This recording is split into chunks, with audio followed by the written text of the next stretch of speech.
some different things. Hey, good morning, everybody. If you missed the Be Well workshop this week, we decided to record it because we're talking about the nutritional content of your plate. And I have the experts in the room with me. So we're going to talk about what it looks like. I have 7 kind of points that I pulled together thinking about this because I'm doing a Facebook Live about immune boosting. And so that's what brought it up. So number 1, essential nutrients. A balanced diet provides the body with essential nutrients that it needs to function properly. Vitamins, minerals, carbohydrates, proteins, fats. Those are kind of the things that we're looking at. When you look at your plate, do you ask the question, do I have enough protein? Do I have the right kinds of fats, or am I eating potato chips versus an avocado, or potato chips versus, putting some olive oil on some lettuce, or kale chips that I made with olive oil and sea salt? What is the nutrient content of the food that's on your plate? Is it all processed, or is there some whole food with some good nutrients in it? Number 2, we support growth in our body. I think of bones and growth in children as they're aging. They have to have the right nutrients to get their body to be able to grow up healthy, to get their digestive system to work, to have the right probiotics, all of those things. But what about as we age? What about when we're, menopausal, or, going through, senior years? How are we feeding our brain? Is dementia starting to set in? Are we getting foggy? There are actually solutions for some of those things. Dementia, first stage of dementia is dehydration. A lot of times people who start to get forgetful, when we increase their water intake, all of a sudden the memory comes back just by drinking enough water, because the brain is made up of so much water. The other one is adding a tablespoon of coconut oil to our diet every day, because the brain is made up of so much oil, fat. And that oil helps with cognitive function. In fact, they're seeing in some studies, some testing that they're doing on folks, increasing their coconut oil, or giving them coconut oil, 1 tablespoon a day. They're starting to see it in Alzheimer's, Parkinson's, and dementia patients, how the neurons are starting to connect and fire, and they're bringing back some of that recall, just giving somebody a little bit of fat. We're not even talking about medicine or supplements. We're talking about food, the nutrients in food, and how it can affect the growth and function of our body. We're only on number 2, and I have 7 of these, so hang with me. If you have any comments or thoughts on this, feel free, raise your hand, interject on here. What was number 1? Because I missed it. Yeah, no worries. Number 1 is the essential nutrients. When you look at your plate, do you consider the protein, carbohydrates, and fat, vitamins, minerals? What am I eating? Is it all processed, dead food, or does it contain those nutrients that my body needs to function and survive? Thank you. Yeah. And we did record this, Wendy, just FYI. I don't know if you heard that when you came on, if you saw that, because we're a small group today. So I wanted to make sure we could share the information out. Number 3 is energy. When we're not eating the right foods, we can actually drain our energy versus giving ourselves extra B vitamins, eating greens, fresh fruit, go to the farmer's market and load up on those things that actually give us energy. Again, energy comes from that right mix of carbohydrates, proteins, and fats, and calories. How many calories? Are we getting enough calories, or are we getting way too many calories that are causing fatigue and, causing us to become lethargic? So number 4, supporting our immune system. And I'm doing, like I said, doing a big, 5-6 weeks on the immune system. Simple things like the foods we drink. Soda brings our immune system down. Anything with sugar in it actually puts our immune system on hold, causes it to stop functioning for a period of time. If you eliminate sugar, your immune system automatically becomes stronger because it doesn't have those dips that the sugar causes. So swap out what you're drinking for a less sugary choice. This last week on Facebook, I did a whole 30 minutes just about things you can drink to boost your immune system versus sugar-laden or high caffeine foods. What can you swap it? We did a swap out type of a program. If anyone wants that link, just let me know. I'm happy to share it with you. But then looking at other things besides what you drink, but your fruits and vegetables boost your immune system. Are we overcooking them? Are they undercooked, or maybe in a raw state where they have the maximum vitamin and mineral content in them?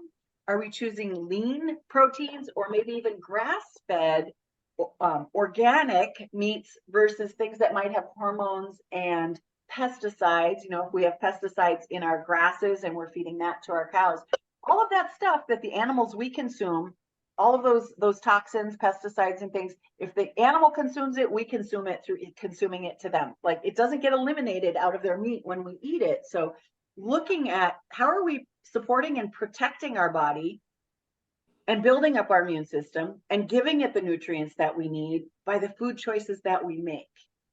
Number 5, you know, all of this stuff, the whole reason is to help us maintain and be at an optimal weight for ourselves. If we're not consuming the right nutrients, we want to continue to eat because we never get satisfied. Like, the body craves more because it doesn't have the right vitamins and minerals in it. Maybe it doesn't have enough protein. And so it's like, I'm hungry. And you're really not hungry for food. You're hungry. Your body is hungry for nutrients so it can continue to do what it is that you want to do on a day-to-day basis. If you're exerting more energy, more physical output than you've brought in enough calories to support, we're going to get fatigued, tired. We may break down our immune system. We may be getting sick because of that. So there's a direct connection between the nutrients that we take in and disease, you know, heart disease, coronary artery disease. A lot of these autoimmune disorders are because of the foods that we're choosing. We see it. There's proof in the pudding, because when we change people's diets, these things start to dissipate. They start to go away. Number 6, I talked about brain health a little bit already. Omega fatty acids and B vitamins. You know, I talked about coconut oil, but omega-3s, I just read a study and it's staggering. Like 80% of Americans are deficient in omega-3s. I mean, you can Google it and say recent studies on omega-3s in Americans. Why? Because we're one of the few cultures that consume enough fish in our diet. Around the world, fish is much more prevalent in the diet, especially fatty fish like salmon. So I had salmon last night for dinner. You know, those salmon, sardines, mackerel, like some of those fish that are high in the omega-3s. But we don't have, even if we don't like fish, we can still get it in our diet. There's plenty of greens that have omega-3s in it, chia seeds, omega-3s in it. So we can even bring it in through vegetarian options, but we are deficient. So looking at that plate every day and saying, you know, do I have the fats, the proteins, the carbs? Do I have omega-3s? Do I have the right vitamins and minerals? Am I getting enough greens so I have plenty of B vitamins for energy and vitality? It's a different way to look at the plate. That's what I'm trying to open up your eyes to. Like, this is a new, maybe expanded world. Am I getting antioxidants? Am I eating the rainbow? Do I have the orange and the purple and the red and the green foods? Because all of them have different nutrient content. All of them help with the functioning of the body. And last one, digestion. If we are not consuming enough enzymes, we can't break down our food. Enzymes naturally occur in fruits and vegetables that are not cooked. When we cook them, we start to break them down and we evaporate, we cook off the enzymes. At the age of 40, most people's enzymes are diminishing at a rapid pace. Many people discover that they have acid reflux or upset stomachs or issues digesting food, certain foods they can't eat anymore. When we add an enzyme to their diet or foods high in enzymes, we can turn that back on. We can get that digestion burning again. But again, that comes down to the types of foods that we're eating. And then along with enzymes is probiotics. I'm going to sneak this one in under this number 7. I probably should have done a number 8 with it. But probiotics are the good bacteria that live in our colon, you know, in our small intestine, in our large intestine. They're different neighborhoods, different enzymes or different probiotics process the food differently and extract the nutrients from it. So if we have gut issues, we are lowering our immune system because 70% of our immune system is caused from the gut. And so what kind of probiotics are we consuming? Do you eat kimchi? Do you eat sauerkraut, fermented cabbage? Do you eat probiotics in your food? Are you eating yogurt that has probiotics in it? Or do you need to supplement with probiotics? That's it. That's all my points. What do you guys take away on this? There's a lot of stuff and we can revisit. Look at, oh, good. We've got food samples. What do you got, Stacy? Chia seeds? Yeah. And flaxseed or flaxseed meal. Yeah. You can use flaxseed meal to substitute for eggs, putting a tablespoon of water with I think it's a 1/4 cup of flaxseed, mix it up and it'll substitute for eggs when baking. So we can bring Yeah, both of those in. I don't do that, but this guy says that it has 2,430 milligrams of omega-3s. The chia has a little bit more, 4,280, but they both have them. So there we go. What does it say about, does it, on the chia seeds, does it say amino acids? Does it talk about it has a full complex of amino acids in it? It does say something about that. Let's see. Chia seeds extra. Simple whole foods, omega-3 fatty acids. It does not talk about the Amino full acids. complement. No. Yeah, because chia seeds also have the amino acids in it, and so we don't get a lot of that in our diet. We have 9 essential amino acids that we need to consume, and it typically comes from meat, our protein sources.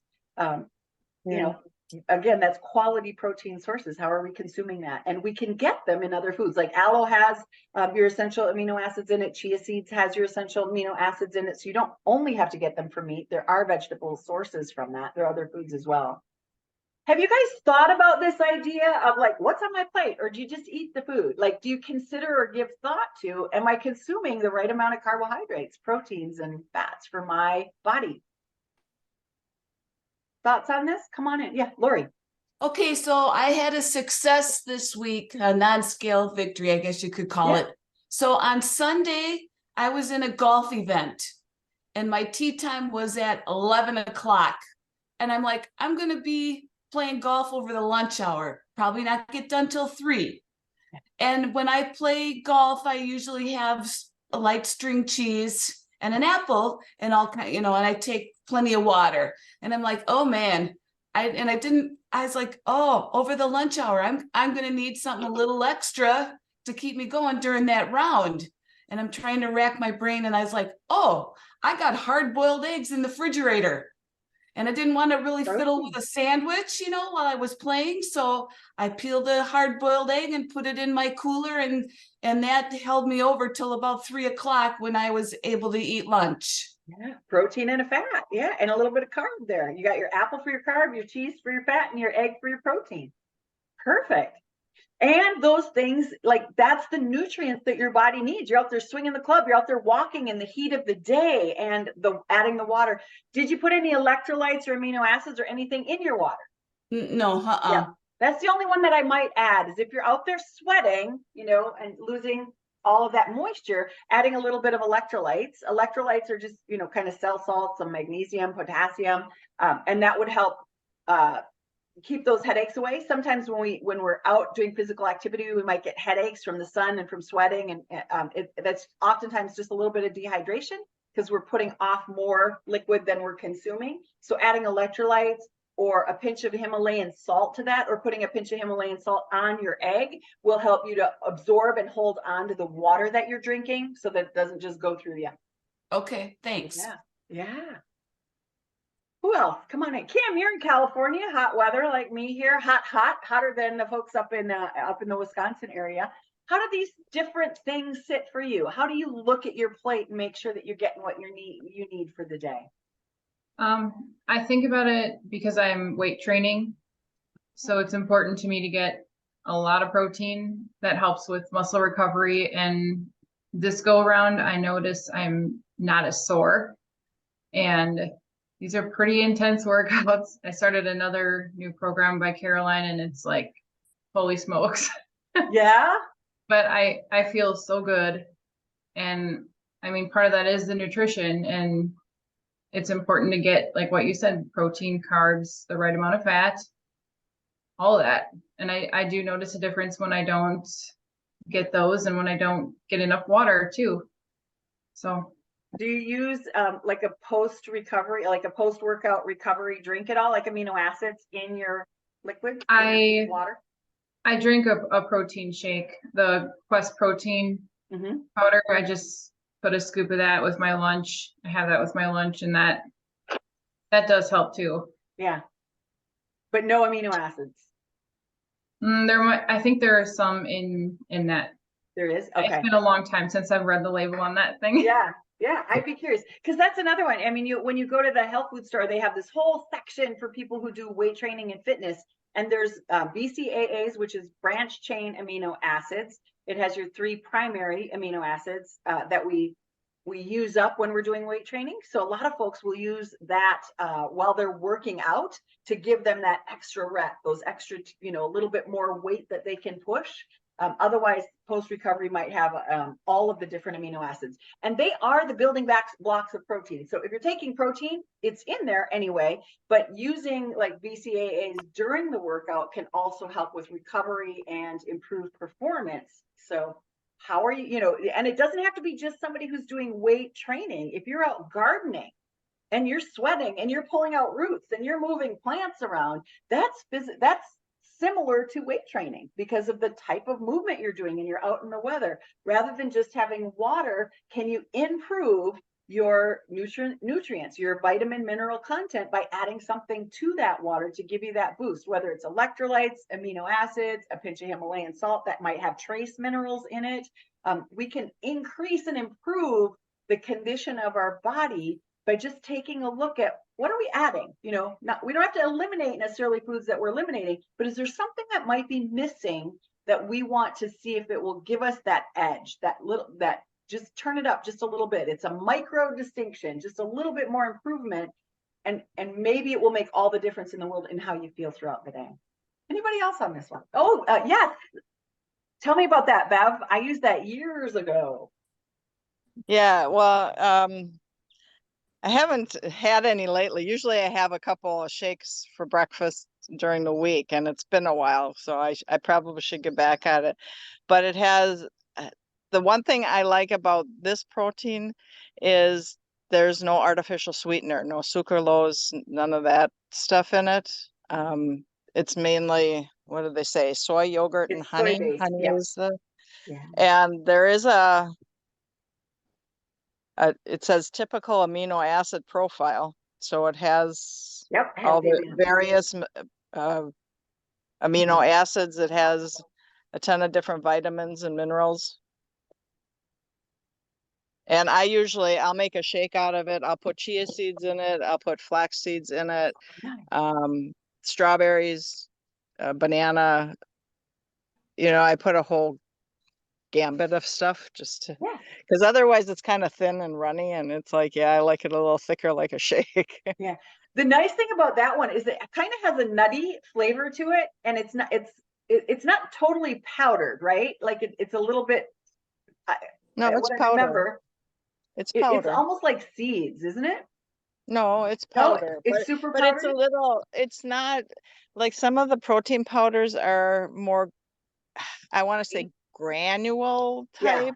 This is more of a, and you probably can't tell if I open the can because No, but I think what I'm saying is you don't even have to use that one in a shake. You could sprinkle it on vegetables, or you could mix it in with if you're doing a salad dressing, you put a little bit in the salad dressing and you can drizzle that over your plate. right. Like you can You still probably get could.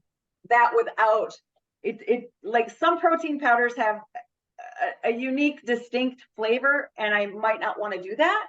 I would put them in a beverage or add juice or fruit to it to make it more palatable for me. But I remember that one I could mix it in other things and still get those benefits. It didn't have to be a shake. If I didn't have time for a shake, I'm eating dinner anyway. Add it in my salad dressing, mix it with a little bit of butter to put over my vegetables, or there's other ways to bring that in. Yes, true. Yeah. Yeah. If you said you hadn't used it in a while, don't worry about using it for a shake. Still use it. You can add it in, and it can be just on your plate. It doesn't have to be on the family's plate too. Good idea. Yeah. Yeah. Anybody else? Kim, I see you reading labels. That's Premier. Okay. Yep, this is the one I put in my coffee every day. Yeah. So I split this whole thing for 3 days just because it's expensive and I don't need to drink that much. And it's 30 grams. So you're getting 10 per serving is awesome. Go from zero protein in coffee to now I have 10 grams of protein in coffee. And really the body digests that.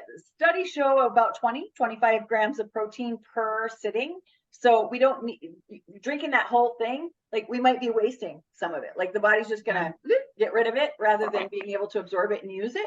So splitting that up, adding it, using it as your creamer or using it as a base in your smoothie. Great idea. Easy to use.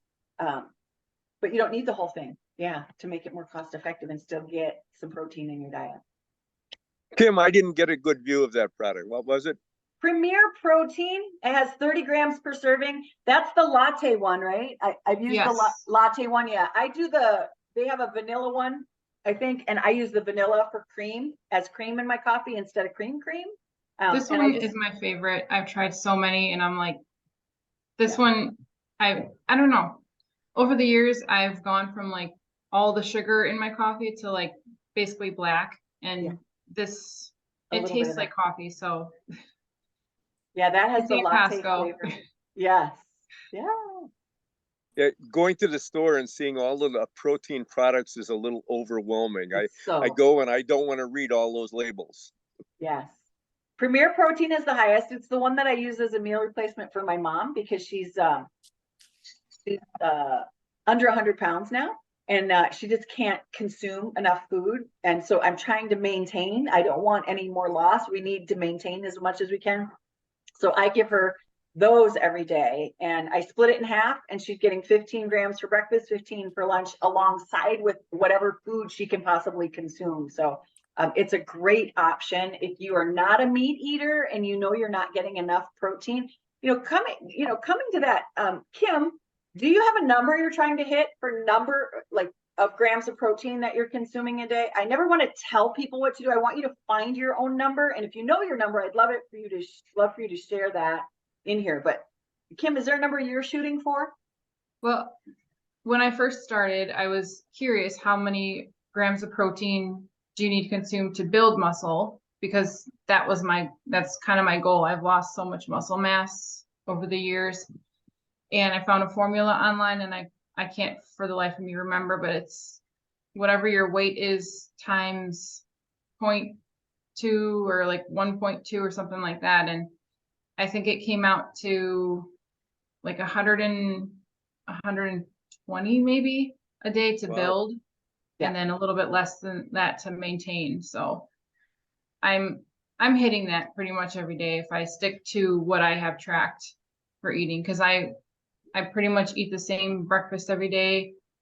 Lunch is about the same. It switches every now and then, but dinners are usually different. But I try to hit that every day, because I lift weights 5 days a week, and then I do cardio, like a big cardio on Thursdays, the active rest day. And that's like an hour on the treadmill, just put a YouTube thing on and walk. Yeah. Yeah. And that's substantially higher than the majority of us in here. We don't need that much. And if you do have any kidney issues, that's way too much protein, because protein is hard for the kidneys to process. So again, it's case by case. We need to be specific to each individual. But if you are having some challenges, if you are having some fatigue, if you don't, if your muscles aren't there to help you do the things that you need it to do, let's build muscle. Let's reduce our fatigue by increasing our vitamin and mineral content with the foods that we're choosing. You can still have if you still want to have potato chips, great, but have them after you've had a big bowl of broccoli with, some good grass-fed butter on it and a pinch of little Himalayan salt. Like, that's a power pack side dish. And then it will also reduce the quantity of potato chips that you're eating, or the quantity of that snack that you might need later. Because when your body says, wow, I am feeling good, like I have the nutrients I need to function, we actually reduce hunger cravings. The cravings are oftentimes not so much for food, but for nutrients. And I think we've lost sight of that in our society. We never get to that point of my stomach is rumbling and I'm hungry. Like, we turn off that hunger, that hunger notification that our body can give us, because we eat by a clock, we eat by a schedule, we eat by entertainment, while watching TV or out with friends. We don't listen to and wait for that hunger sign to happen. And it's different for all of us. Some people wake up in the morning and it's like, nope, I am not a breakfast person. I have my I call it coffee, but it's dandelion tea with some brain neurotropics, and it has some mushrooms in it and some chicory root and some other things. I call it coffee, but y'all, if you taste it, you go, where's the coffee? That's not coffee.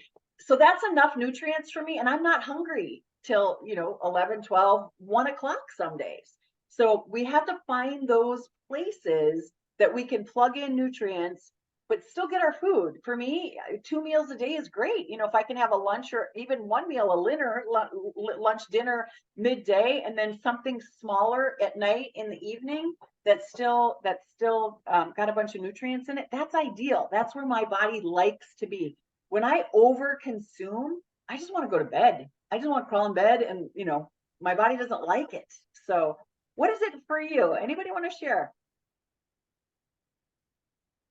Have you played around with this idea? What came up for you? What have you noticed? Anybody else?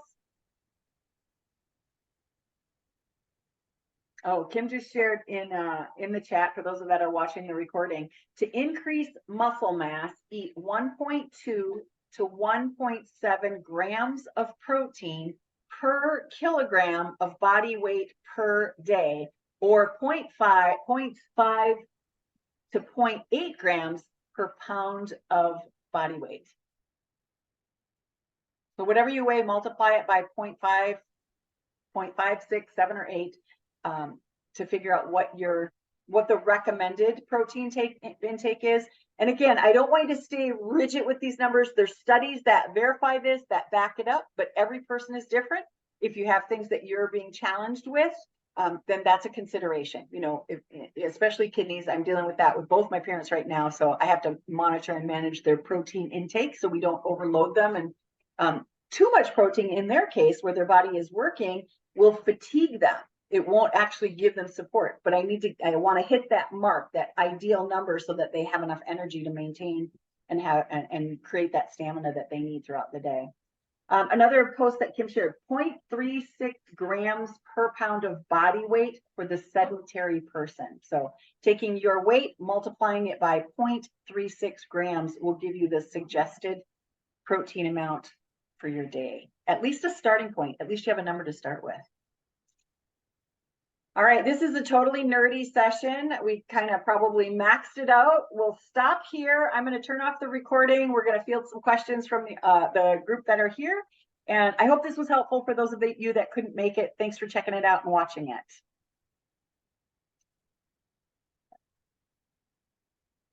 I'll get it.